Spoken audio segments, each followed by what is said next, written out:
Students welcome to परम class. आज हम सॉलिड स्टेट फिजिक्स का नेक्स्ट टॉपिक करने वाले हैं। टॉपिक का नाम है इंटरप्लेनर स्पेसिंग। इंटरप्लेनर स्पेसिंग क्या होता है? देखो, हमारा जो क्रिस्टल सिस्टम होता है उसके अंदर क्या होते हैं, बहुत सारे लेटिस पॉइंट होते हैं और उन लेटिस पॉइंट की हेल्प से हम क्या ड्रॉ करते हैं, क्रिस्टल प्लेन्स बनाते हैं। और वहाँ पे क्रिस्टल प्लेन्स का जो सेट होता है वो एक दूसरे के पैरेलली होता है। तो उन सेट के बीच का जो परपेंडिकुलर डिस्टेंस होता है, उन प्लेन के बीच का जो परपेंडिकुलर डिस्टेंस होता है उसको हम क्या बोलते हैं, इंटरप्लेनर स्पेसिंग। इसे हम कुछ इस तरीके से लिख लेंगे और ऑरिजिन से उसको ड्रॉ किया जाता है। डायग्राम की हेल्प से समझते हैं किस तरीके से हम इसको ड्रॉ करेंगे। यहाँ पे हमने लिया है वाई एक्सिस, यहाँ पे हम ले रहे हैं एक्स एक्सिस और यहाँ पे हमने लिया है जेड एक्सिस। ठीक है, अब यहाँ पे हम एक पॉइंट कंसीडर कर रहे हैं, इस पे ए, यहाँ पे कंसीडर किया बी और यहाँ पे हम कंसीडर कर रहे हैं सी। इन तीनों पॉइंट्स को हम क्या करेंगे, ज्वाइन करा देंगे। तो ज्वाइन करने के बाद हमें कुछ इस तरीके से मिलेगा। अब ये जो पॉइंट है इसको हम क्या बोलेंगे, ओरिजिन। अब हमने क्या पढ़ा है, इंटरप्लेनर स्पेसिंग के अंदर क्या होता है, ओरिजिन से परपेंडिकुलर डिस्टेंस होता है दो प्लेन के बीच का। तो यहाँ पे हम क्या करेंगे, ओरिजिन से एक परपेंडिकुलर डिस्टेंस जो है वो ड्रॉ करेंगे कुछ इस तरीके से। ठीक है, ये हमने एक परपेंडिकुलर डिस्टेंस ले लिया है। इस पॉइंट को हमने इस पॉइंट से ज्वाइन कर दिया है और यहाँ पे हम क्या कर रहे हैं, इस वाले पॉइंट को इस पॉइंट से ज्वाइन कर देंगे। तो ये जो डिस्टेंस होगा ना ओ एन, इसको हम बोलते हैं परपेंडिकुलर डिस्टेंस और इसको हम डिनोट करते हैं डी से। आई होप डायग्राम समझ आ रहा होगा। ठीक है, अब देखो ये जो एंगल होता है, इस एंगल को हम लेते हैं अल्फा डैश और यहाँ पे ये जो एंगल बनता है इसको हम क्या बोलते हैं, बीटा डैश। और ये जो एंगल होता है इसको हम बोलते हैं गामा डैश। ठीक है, अब हम यहाँ पे एक्स वाई जेड के अलोंग इंटरसेप्ट देखते हैं। तो इसके अलोंग जो इंटरसेप्ट्स होते हैं उनको हम इस तरीके से लिखते हैं, ए अपॉन एच, यहाँ पे वाई के अलोंग है बी अपॉन के और सी के अलोंग क्या चलेगा, सी अपॉन एल। जो इंटरप्लेनर स्पेसिंग होती है उसको इस तरीके से लिखा जाता है डी एच के एल। डी जो है वो डिस्टेंस को रिप्रेजेंट कर रहा है, एच के एल जो है वो इंटरसेप्ट को रिप्रेजेंट कर रहा है। आई होप यहाँ तक आपको क्लियर हो गया होगा। अब हम यहाँ पे डायरेक्शन ऑफ कोसाइन का यूज करेंगे अलोंग ओ एन। तो यहाँ पे एंगल हमारा बनेगा, कोसाइन जब हम यूज कर रहे हैं तो एक बनेगा cos alpha dash, cos beta dash और क्या बनेगा, कॉस गामा डैश। ये alpha dash, beta dash, gamma dash angles जो हैं वो नॉर्मली होंगे प्लेन के ऊपर। ठीक है, तो इसको हम इस तरीके से लिखेंगे, D equals to O N, इसका इंटरसेप्ट क्या है, ए अपॉन एच, यहाँ पे क्या आ जाएगा, कॉस अल्फा डैश।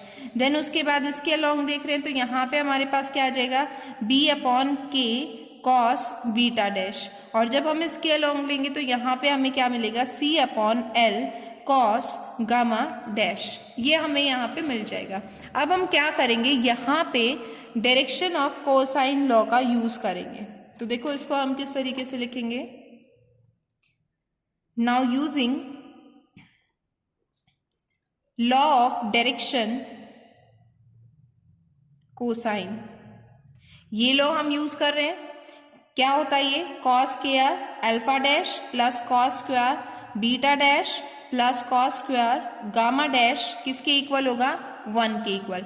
अब हमारे पास cos alpha, cos beta, gamma इन सब की वैल्यू है। इन वैल्यूज को हम क्या करेंगे, पुट कर देंगे यहाँ पे।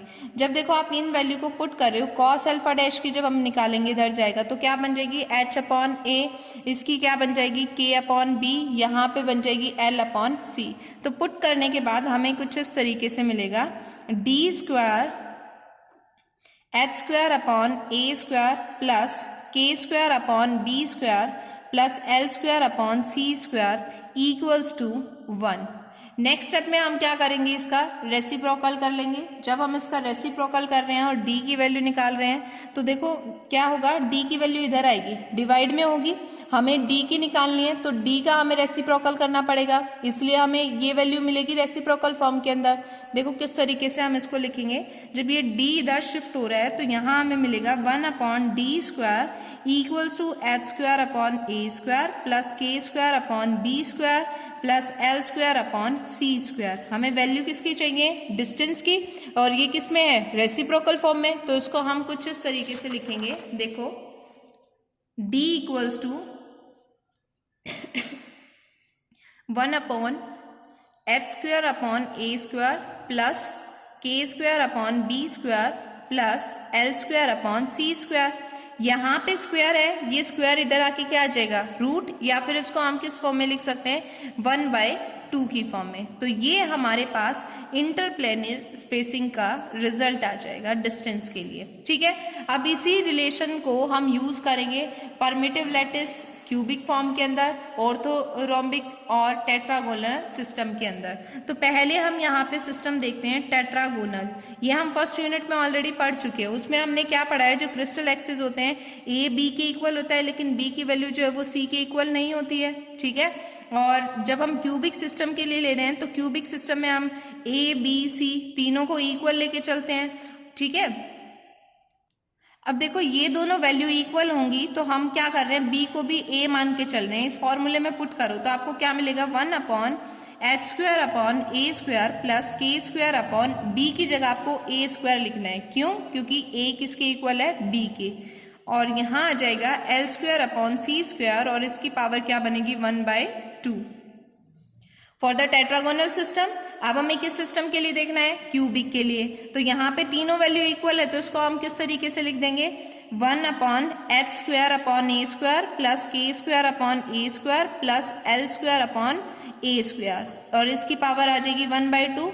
अब इसी को देखो a² सब में कॉमन आ रहा है, स्क्वायर है तो स्क्वायर से रूट कैंसिल हो जाएगा, डिवाइड में तो ये कहाँ चला जाएगा, ऊपर। इसको हम बाहर निकाल लेंगे तो इसको हम ऐसे लिखेंगे a/h² plus k² plus l² और इसकी पावर क्या आ जाएगी, 1/2। अगर आपको स्पेसिंग देखनी है, पहले आप चेक कर रहे हो 1 0 0 प्लेन के लिए, फिर हम ले रहे हैं यहाँ पे 1 1 प्लेन के लिए। ठीक है, फिर हमने यूज किया 1 1 2 के लिए। ऐसे ही आप अलग अलग प्लेन के लिए यूज कर सकते हो, 0 1 1 है। तो किस तरीके से इसको हम सॉल्व करेंगे, देखो d को हम कैसे लिखते हैं यहाँ पे, HKL की फॉर्म में। तो यहाँ पे इस तरीके से आ जाएगा, ये d 100 के लिए ले रहे हैं पहले 1 0 0, तो यहाँ पे इसको हम इस तरीके से लिखेंगे इस फॉर्मेशन के अंदर, a/1² प्लस 0² प्लस 0² और इस पूरे का क्या आ जाएगा, रूट। तो ये टर्म तो क्या हो गई, 0, 1 स्क्वायर रूट है, स्क्वायर से रूट कैंसिल, तो a/1 किसके इक्वल आ जाएगा, a के इक्वल। ये जो हम स्पेसिंग कर रहे हैं यहाँ पे सिंपल क्यूबिक लैटिस के लिए कर रहे हैं। नेक्स्ट देखो 1 1 के लिए है, तो 1 1 के लिए हम लिखेंगे 1 1 1 equals to a/1² plus 1² plus 1² इसका रूट, तो यहाँ क्या बन जाएगा, 3 बन जाएगा। तो इसको हम लिख लेंगे a/√3। ये आ जाएगा फॉर 1 1 प्लेन के लिए स्पेसिंग। बाकी 2 प्लेन्स के लिए आप ट्राई करोगे। अगर कोई प्रॉब्लम है, कुछ नहीं समझ आता है तो आप कमेंट बॉक्स में लिख सकते हैं। Thank you for watching my video.